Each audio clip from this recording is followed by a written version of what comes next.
சற்று முன் வெளியான முக்கிய பரபரப்பான தகவல்கள். தமிழகத்தில் இன்று 10 மாவட்டங்களுக்கு கனமழை வாய்ப்பு. வானிலை ஆய்வு மையம் தகவல். இத பத்தி தகவல்களை தான் இந்த வீடியோல பார்க்க போறோம். கீழ இருக்க ரெட் கலர் பட்டனை கிளிக் பண்ணி சப்ஸ்கிரைப் பண்ணிக்கோங்க. பக்கத்துல இருக்கிற பெல் ஐகானையும் மறக்காம கிளிக் பண்ணி வச்சுக்கோங்க. அப்பதான் நான் ரெகுலரா வீடியோ போறது உங்களுக்கு நோட்டிபிகேஷன் வந்து சேரும். வாங்க வீடியோக்குள்ள போகலாம். மறக்காம லைக் பண்ணிக்கோங்க. தமிழகத்தில் இன்று இந்த மாவட்டங்களுக்கு கனமழை வாய்ப்புள்ளது என்று வானிலை ஆய்வு மையம் தெரிவித்துள்ளது. இதை குறித்து நாளை 12ஆம் தேதி தமிழகத்தில் ஒரு சில இடங்களிலும், புதுவை மற்றும் காரைக்கால் பகுதிகளிலும் இடி மின்னலுடன் கூடிய லேசான முதல் மிதமான மழைக்கு வாய்ப்புள்ளது.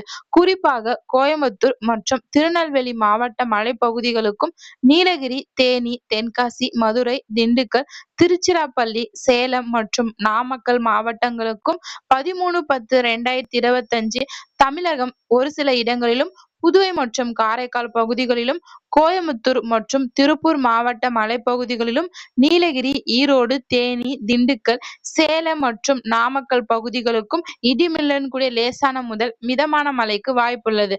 மற்றும் 15 மற்றும் 14ஆம் தேதிகளில் புதுவை மற்றும் காரைக்கால் பகுதிகளுக்கும் மற்றும் 16ஆம் தேதி தமிழகத்தில் ஒரு சில இடங்களுக்கும் லேசான முதல் மிதமான மழைக்கு வாய்ப்புள்ளது.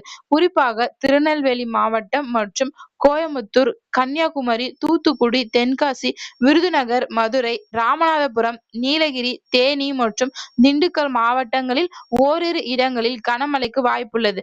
17ஆம் தேதி தமிழகத்தில் ஒரு சில இடங்களிலும், புதுவை மற்றும் காரைக்கால் பகுதிகளிலும் லேசான முதல் மிதமான மழை பெய்யக்கூடும்.